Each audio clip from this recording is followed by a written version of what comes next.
Hey everyone, welcome to Founders 365 with me, Steven Haggerty. Today, I'm joined by Mike Watts, founder of LoveHandle.com. How are you today, Mike?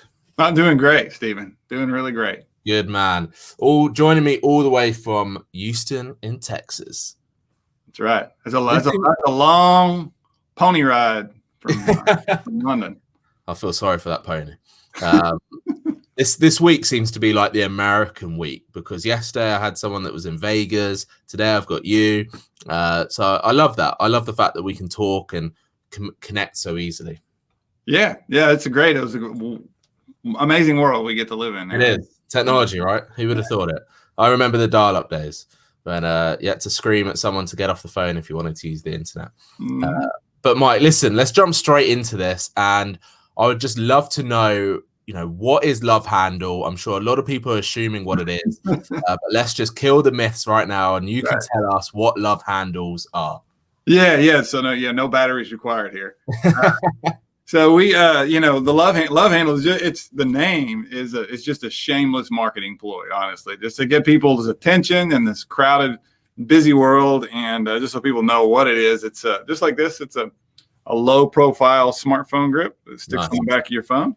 It comes with a couple of different adhesives, so it fits to anything. It's quite strong, and it's all 3M product that holds it on, and so you can hold your phone and your beer with one hand. It's really that's why I invented it. Yeah.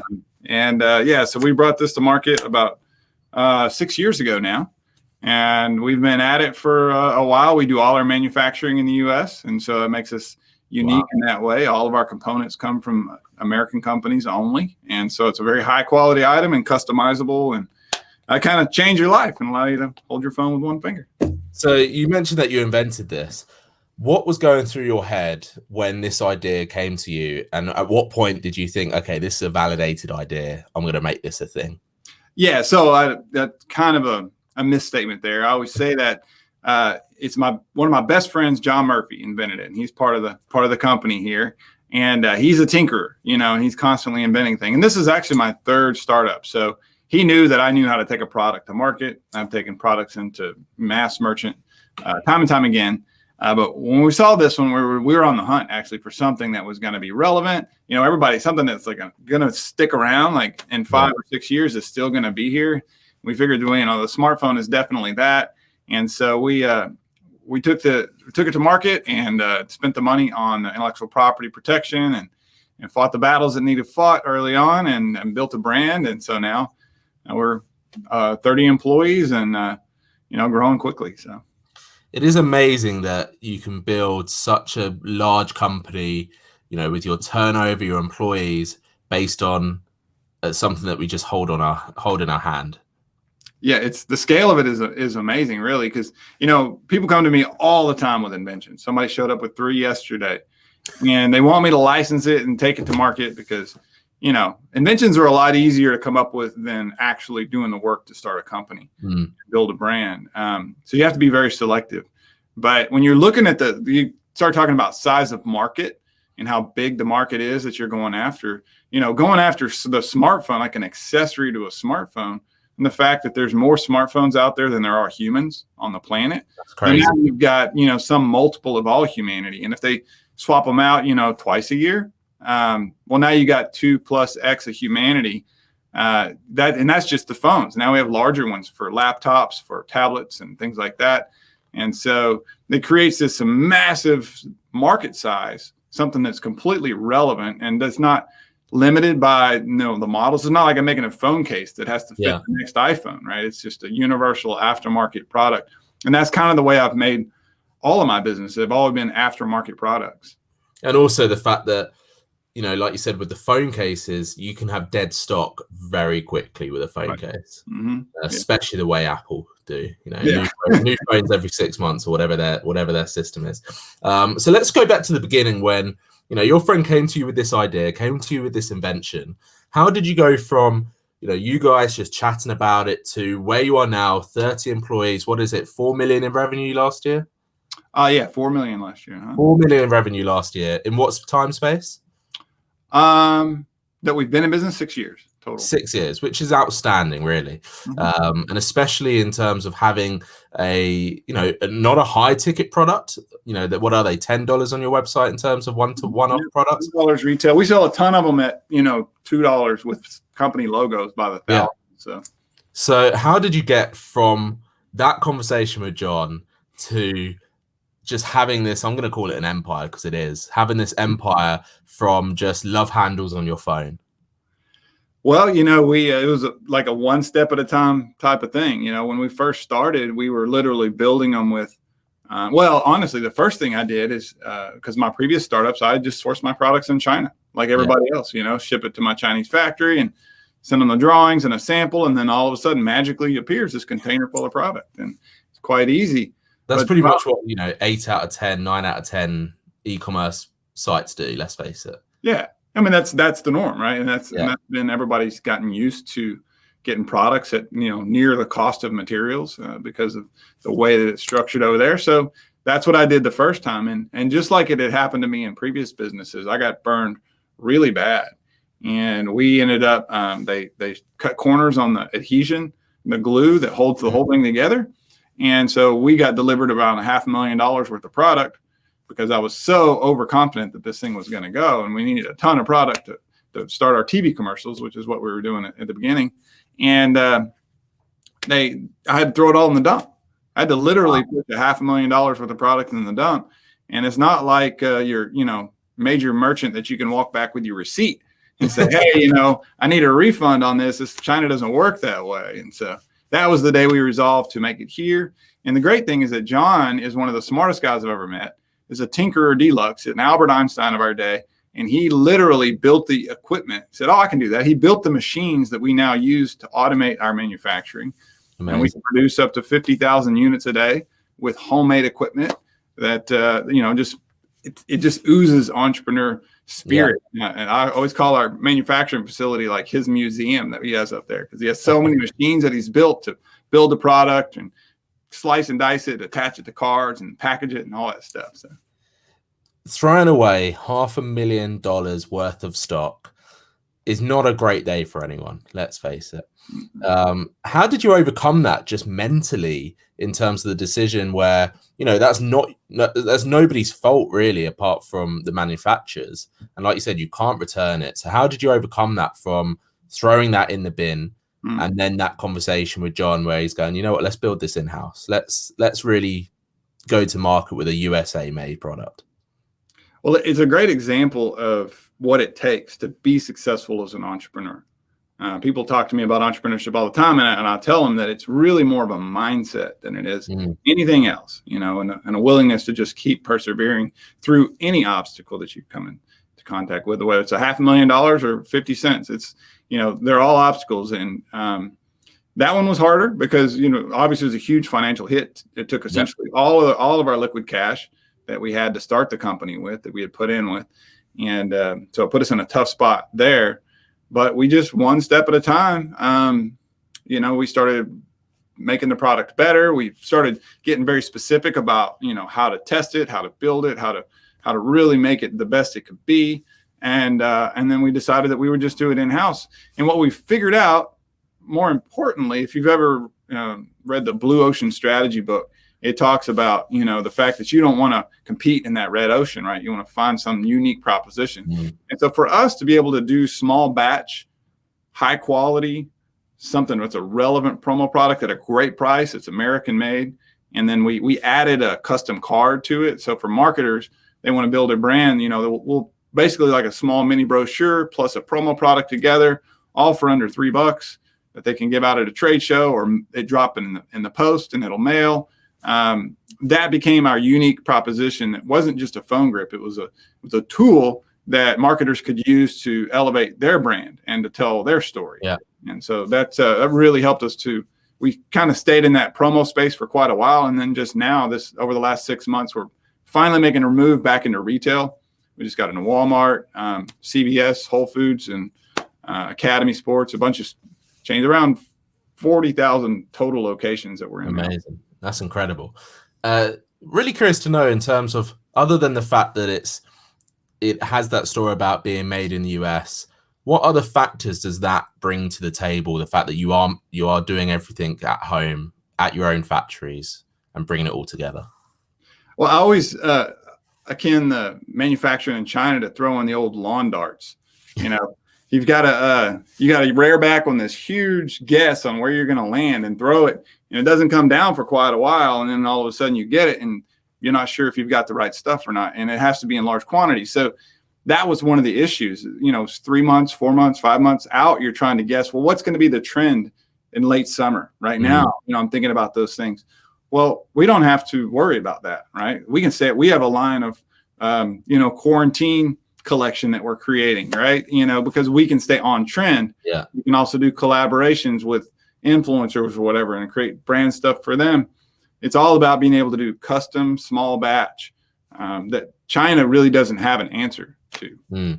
Why do you think there's such an appeal then for the e-commerce world to go down that China route? Obviously it's easy, but there's still places local to people wherever they are in the world that can manufacture or create what they normally want to create, whether that's clothing or items. But why do you think it is the China route? Is it just cost or is it something else? No, it's cost. It's all cost.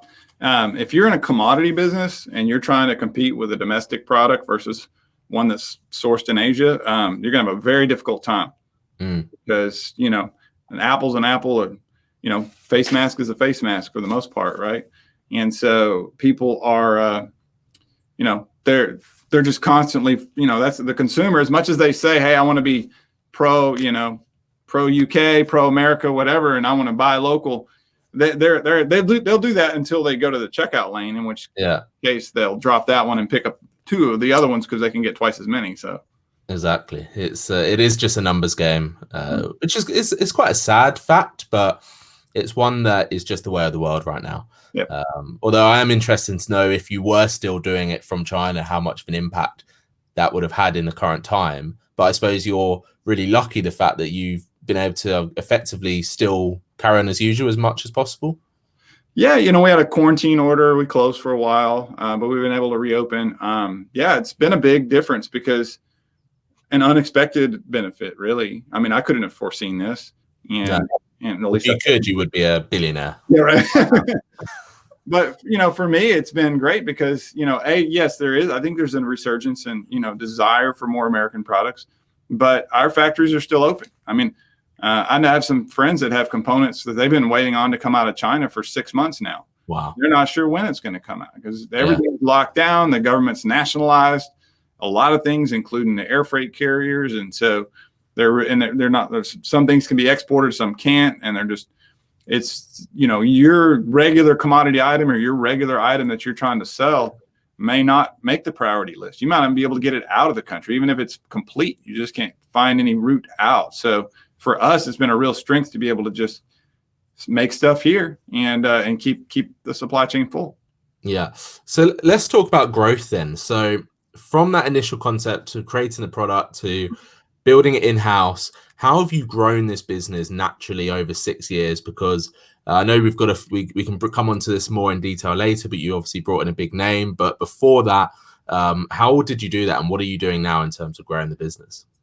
Yeah, you know, we early on, you know, always try to take any sort of business and understand what works early on. So you got to do it for a little while and bounce around and make some mistakes. But then somewhere through that process in the first year or so, you need to figure out one thing that is true about your product or your company and find that message and stick with it. And so for us, what we figured out is that when we would take this and stick it on someone's phone, that they were going to be a fan or a customer for life, just because the product was that good. Yeah, it's like I tell people, it's like wheels on a suitcase. You know, people don't go back to non-wheeled suitcases anymore, right? Because it's just the way you roll a suitcase. You know, that's how you do it. So we think this is just the way you handle a phone, is with a strap on it. And so rather than spend a bunch of money on Instagram ads and we did, you know, instead we would go to trade shows and produce a bunch of product. We wouldn't do any advertising at the show, but we would get there and give away thousands of grips to anybody that walked up, and they would be logoed with our information on it. And by doing that, it really we've given away over 1 million units for free, but that's created a huge fan base such that every single day on Amazon, there's thousands of people shopping for our product specifically because there's somebody that we met or somebody's friend that got one at a show and so we figured out that to be true, and we've stayed focused on that. And on the flip side, kind of alluded to the promotional side for marketers. We really try to get in the head of what a marketer's trying to do and say, how can we use our product to be a vehicle for their purpose, right? So they're trying to get the word out. They're trying to get in people to integrate their brand or their mission or their nonprofit into people's lives. Well, you can just piggyback onto a phone and get your brand touched and seen every day, and it delivers the kind of ROI that they're looking for. So we understood that too. So we really stayed in that lane real hard, and actually launched a separate brand name in that space. And so we kind of co-launched 2 brands of the same product, one to be retail, more high-end retail, and the other to be more the commodity, price-sensitive product that's competing against Chinese tchotchkes or swag. So yeah. And in terms of that decision to get yourself into retail units and versus the whole, just build it online, build it e-commerce, go straight to market, straight to the customer, how hard was it for you to get into, like you mentioned, Walmart and Whole Foods and places like that? Did they get the concept? Was it an easy transition, or was this something that has taken a long, long time? Well, it's a great question, Steven, because early on, it was funny, the conversation changed. When it first started 6 years ago, back in 2014, that wasn't, I think the iPhone 4 was out. One of the greatest iPhones of all time. Yeah, the 4S and all those really fancy high-end glass back phones, and that were, the size of a business card. You look at them now, it doesn't even look real. But yeah, but people were very resistant. They said, things like, well, I don't stick things on. Why would you stick something on your phone? Like they've never seen anything stuck to a phone before. So it was a foreign concept. And one of our competitors did a great job of breaking that barrier down quite well through partnering with YouTube influencers that were highly visible at the time and built themselves into a huge brand. And so we've been able to sort of ride their coattails into relevancy and credibility. So now when we go to retailers, they're coming off of this heroin-like high that they got from selling our competitors' product because it was so insanely popular, like the Pet Rock popular, and they wanted the next big thing. And so it really kind of set the stage so that retailers were actually, Walmart called us and they're like, hey, we want to invite you to our, they have the thing called the open call where they invite American manufacturers to come in and pitch their buyers because they want more American products as part of their core competencies going forward. So they invited us up and got us in there. And the next thing you know, it kind of all happened at once. And a lot of that ties back to our credibility, which was built not just from the consumer base at large, but really that's the purpose in my mind of Amazon, is to be your credibility factor in the marketplace. Because the very first thing a buyer is going to do when you go meet with them is they're going to pull up your Amazon listing. They're going to see what's it selling for, what do people have to say about it, how bad is the knockoff situation, and they're going to judge you based on what they see there. The dreaded review section. Yeah. So tell me how you pitch this then, because you rock up to Walmart, you put it on the table, and on your phone is a LoveHandle. Do you literally just go, there it is, guys? And then just do like a mic drop and walk away? Boom. Yeah, exactly. Yeah, no, funny, I don't need to say anymore. You can 5 million units. Mic drop the mic. Yeah. So my strategy with any of these guys, the very first thing is you want to, obviously it's a human interaction, right? So like anything, you want to try to build some rapport, get to know them a bit, ask the kids where they're from, or maybe know some of that stuff thanks to LinkedIn. Going in, you can know. But the first thing I do is get it on their phone. Even if it's awkward and I feel pushy, or like I'm being pushy, typically I say, what you rip off your competitors. Yeah, sometimes. Yeah, I'll do it. Like I don't even ask. Like I'll ask them, so what kind of phone do you have? And they'll pull it out and show me the type of phone they have. And I say, well, can I see it real quick? And get them to give it to me. And then I just get to work. I'm putting that sucker on there. And I'm like, look, this might be a little pushy, but you can't appreciate this product unless you try it. It's like, even if you don't listen to my pitch or anything else, you trying this for the next 24 hours will do everything that you need to know. And so I just force that on them. And then we talk about the market, where it's going, how our competitor became who they were and why, the fact that it was invented to wrap earbuds around and not even to be a grip, which is why. Is it really? Wow. Yeah, that was the whole purpose. And, for us, our product was designed from day one to be a grip, which is why it slips in your pocket. It actually works with wireless charging. It'll charge right through it because it's so thin.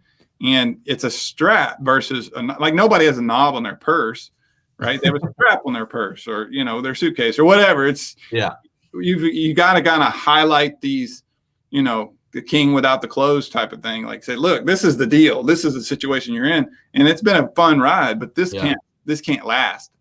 And so that's kind of the pitch we do. And we try to give them a little better margin and then just ask them to give us a chance, and let the product do the work from there. Because it is a really simple product that works really well. Mm-hmm. And I feel like the best things are like that, simplicity done right. But why do you think that it was you guys that have made it such a success rather than someone else? Well, I'd like to think it's been, my amazing marketing skills. Yeah, we'll leave it as that. That's good. Yeah, that's it. Mike's amazing marketing skills. Right. Yeah. Well, we've just hustled. It's a cumulative thing. I mean, 6 years is a long time. Just this year in 2020, before COVID hit, I did 13 trade shows. Wow. January, February, and part of March. So we hit it out there. We're showing up. We're going to fitness shows. We're going to gift shows. We're going to hardware shows. We're going every kind of show you can think of, social media shows, and we're giving the product. Like we're just keep seeding the market. And we have an unwavering commitment to customer satisfaction. Mm. I mean, it doesn't matter like what they ask for, they're going to get it. Somebody broke their phone the other day and it wasn't really related to our product, but they felt like it was. And so we replaced their phone or repaired their phone. Like you have to be willing to do that from day one to just do whatever it takes to make your customers into fans. Yeah. And not just transactional. Again, that speaks volumes about your values and the way you're running the company, which is a credit to you. So let's talk forwards then. Where's LoveHandle going? What's your next big idea after the whole, this little thing that's going on in the world? Yeah. So we have a new product coming out later this year. It's got some really the most amazing functional aftermarket phone accessory you can get. Can't tell you specifically about it, but it's awesome. You're just teasing. Yeah, it's a 2.0 version, does more than you've ever thought you can do, especially with the portrait, like for TikToks and for, vertical video and things like that. It's going to be great.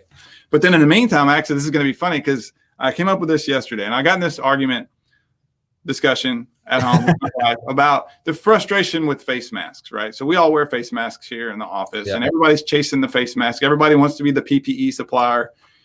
And I told her, I was like, I'm against face masks, not because for safety reasons, like obviously I wear it and I promote it and my team wears it, but I miss people's smiles. Yeah. I miss seeing people's faces and like this, being able to, because it's so much communication is tied to that, right? Yeah, I'm smiling under my mask and nobody can see it. They think I might be being really sad or serious. They don't really know. So last night I literally made this and I put it on social media and it's gone bananas. And we are ironically have gotten, well, you'll see. So I had this mask on yesterday, right? Yeah. I'm like, oh, we have a printing operation here. So why don't I just print my face on here? So that's what I did. I literally printed my face.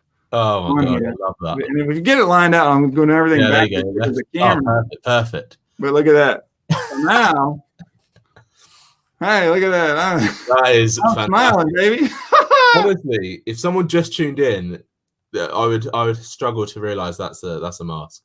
Right. Yeah, they're not going to catch it right away. Especially if I tuck this in and then put on some sunglasses or something. You don't see the seam. Well, next thing you know, I'm just smiling. This is big. That's how you should have joined join the video, and it would have taken me a while to be like, should I mention it? Or yeah, what's up with his face? Yeah, why are his lips not moving? But I love that. So is that something you're going to roll out, or is that just a little fun thing for you? Yeah, I'm like this afternoon. I'm working on a website. We're going to call it the Two-Face, and yeah. So we're going to roll that out and make it where you can upload a photo and we'll make them. It's going to be a waiting time because we got to figure out how to manufacture this. Yeah. But people want to pre-order it, I'll do it and test the market. So we'll do that in the meantime, and then we'll be launching our phone grip later.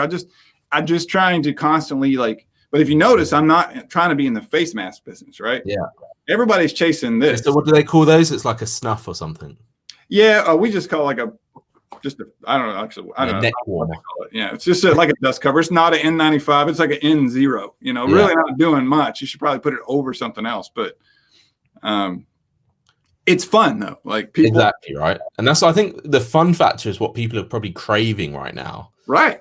People have been locked away in their homes doing the same thing, seeing all these masks, seeing such fear outside the window. Yeah. Whereas if you can be like, look, let's just have some fun with it, because that's what's going to get people through. Yeah, I can't wait to go to the store later with it on and just see. I might just be filming and walk around and see what people. Yeah, do it. On the back, you need to have the website. You need to be buy your. Yeah, that's a good idea across the back. Because people always question it. But that's such a good example of how adaptable you are in terms of being able to, once again, have a setup in your own business, in your own industry, rather than having to, if you were doing your original plan, you would have had to mock something up, ship it off to someone else to manufacture, wait for the approval, wait for the first sample, and all this sort of waiting time. Whereas you just came up with an idea, rocked up, did it, and it's worked.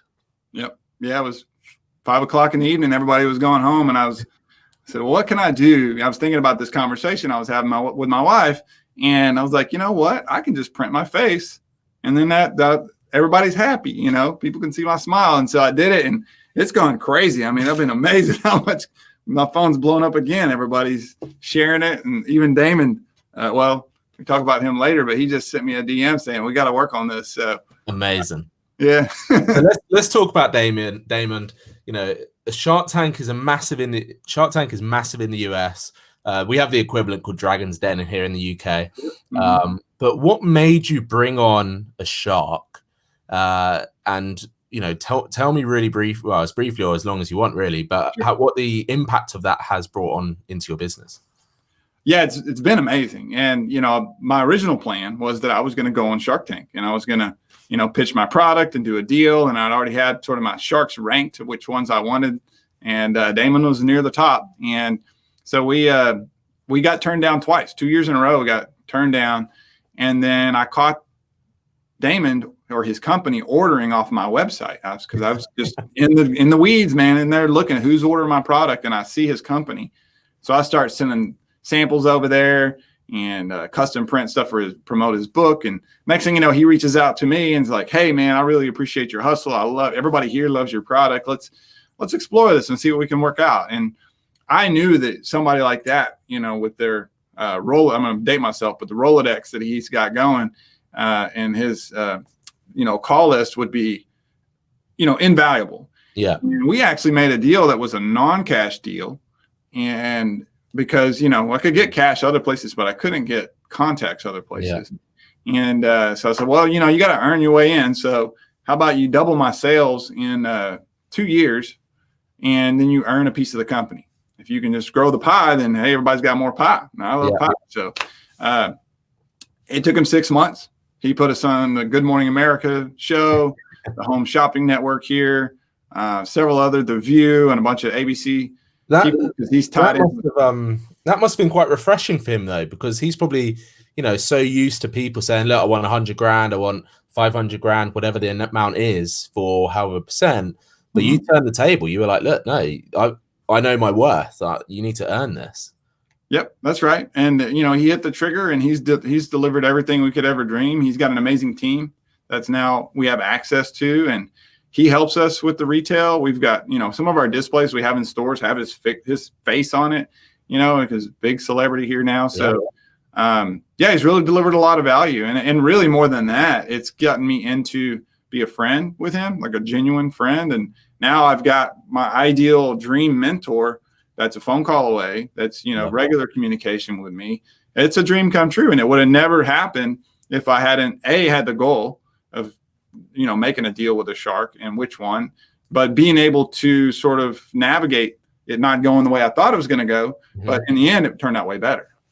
But also the C would be the fact that you keep check on who's ordering. You're not out of your business. You're still in it, but you're still on top of it, growing it. Right. If you didn't spend that, however long that took you to look through it and see that his business was buying, you would have still been probably applying for Shark Tank now. For sure. Yeah, definitely. And I didn't need to. I had somebody filling orders back then. Like, I didn't actually need to be looking through one, but I just had this need to know who's buying my product and do I recognize them and where are they at? I cared about that, and it paid off massively, which is it was so fortunate. So listen, Mike, one of my last questions to you is something I ask everyone, and I think you're going to come at this from a really interesting angle. But if you could give sort of advice to someone that perhaps has a product and they want to get it on, shelves or into customers' hands, what would be sort of 3 things that you would tell them to do starting tomorrow, straight away that they should be doing? Yeah. So I think first off, you've got to prove it for no other reason than you need to prove it to yourself that it will sell. Even if you don't have it done and finished, go build a mock website, drive a little traffic to it and make sure that people will actually add it to the cart and transfer money. Mm-hmm. You can refund it and say, hey, this is on back order or whatever. But you need to prove that it will sell. Somebody reached out to me yesterday saying, hey, I have a portfolio of inventions that I've created. And so my response is like, well, okay, which ones have you tried to sell? And, I don't really do that. I just come up with the invention and I want to license it. And I'm like, well, every product I've licensed it from an inventor that's already selling it in some capacity, right? They've already shown to me that it will move in some capacity. But so prove it to yourself that it will sell. And then second would be to benchmark everybody in your industry, right? So you're going to need to understand every facet, every competitor that you have, every competitor you think you'll have, where the market's going to be in 3 to 5 years, because that's how long it'll take you to ramp up, and then make sure your product still fits that. But you need to understand the lay of the land and how products are currently. If you want to be in a brick and mortar store, well, maybe that category is controlled completely by one distributor, which is very common. And you're going to need to understand that you're going to have to go through that distributor and then get on the shelf through them, and make sure that you have enough layers in there to give them enough profit that they need to be able to give the retailer enough profit, and you can still survive. And so it's just validate the path to market. And then finally, you need to create a brand. So in the end, that's what people remember. And a brand, remember, a brand is not necessarily a word or an image as much as it is a feeling. So think about what that feeling is that you share with your audience. What higher purpose are you trying to elicit when people think of your brand? For us, we're trying to share love and joy into the world. But for Nike, they're just go do it. But really, that's what it creates a feeling of like, yeah, I'm going to make this happen in my life. Yeah. That's the Nike brand. And so branding is really what, in the end, if you ever exit your company, most likely you're going to get paid for the brand name and not necessarily for IP or structure or anything like that. Definitely. It's those 3 valid points there. And I love that that's the key with a brand. It's about the feeling. It's about how, if you walk into a store, how does it make you feel? Mm-hmm. You speak to, you mentioned that customer service is such an important part of your business. That's going to make people feel great. That person that replaced the phone, they probably weren't expecting that. They were probably just wanting to inform you or rant or whatever, but you were like, no, hey, we'll fix that. Don't worry. Which again, credit to you, Mike. So one of my final question is if people want to find out more about you, your story, how is the best way for people to get in touch with you and perhaps, buy some product from you? Yeah. So, just get a hold of the company. It's lovehandle.com, obviously. But me, I'm on Instagram a lot. Not necessarily it's the best platform for me to be on, but it's just the one that I open first every time. So I'm at Mike Watts on Instagram. I actually bought it from a guy in the UK. Apparently, I have a lot of ancestors there, a lot of Watts in the UK. And again, he had it, and I was Mike 100 Watts on there. No one wants to be Mike 100 Watts. Yeah. So I reached out. Yeah, well, I still own that one too, but I reached out to him and I'm like, hey, why don't you sell me your name? You're not really using it that much. And we made a deal. And so I was able to acquire it. Some people told me I was crazy. I think I paid $1,200 for my name on Instagram. It's a win-win. That was like 2 years ago, maybe. Nice. See, he's happy. He got $1,200. You're happy. You got your name. Well, I have a brand. There's only one of them, right? So it's one of those very rare commodities. You know, then if you don't have your own domain name, get that too. You could have given him the Mike 100 one. I could have. I actually offered it to him. But he just did something else. But he was like, "Nah, I don't want that. That's trash. I don't want that." Which is amazing. My story at Mike Watts, and I'm on LinkedIn too. Just look up Mike Watts. You'll find fantastic. I feel like you need to be writing a book, or you should have a book coming out. I probably should. Yeah. You want to pre-order? Yeah, I'll pre-order right now. All right, whatever great. it is, I'll do it. But you're gonna have to send me some love handles for that. Oh yeah, I'm definitely gonna do that. Maybe shoot me your address. I got you. Star. My girlfriend will be pleased about that. You'll be a rock star. Mike, thank you so much for coming on Founders 365. Thank you for bringing love handles to the world. And I'm just loving how unique you guys are, and the fact that you saw a problem, you dealt with it, you spent, you threw away 500 grand and you started building it in-house, which is just outstanding. So again, hats off to you, a true entrepreneur. And thank you so much for coming on this podcast. Yeah, thanks for having me on, Steve. It's been great. Thank you, everyone, for listening and watching. This has been Founders 365.